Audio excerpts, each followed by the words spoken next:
Hi hello welcome to Konaseema రుచులు food channel. ఈరోజు మన ఛానల్లో జున్ను ఎలా ప్రిపేర్ చేసుకోవాలి ఈ వీడియోలో చూపిస్తున్నాను. ముందుగా బెల్లాన్ని కోరుకొని అది ఒక గిన్నెలో వేసుకోండి. ఆ తర్వాత జున్ను పాలు కొలత ప్రకారంగా నేను తీసుకున్నాను. అదే 600 ml.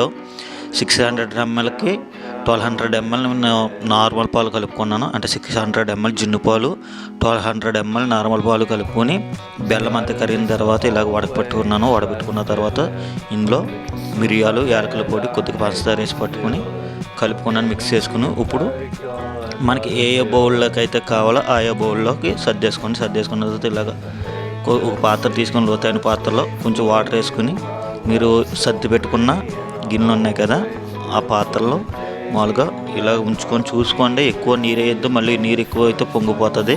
సమానంగా మన ఇడ్లీకి ఎలాగైతే పెట్టుకుంటే అలా పెట్టుకొని వాటర్ వేసుకుని ఈ రకంగా మూత పెట్టుకుని స్టవ్ మీద 10 నుంచి 15 నిమిషాలు ఉడికించుకోవాలి.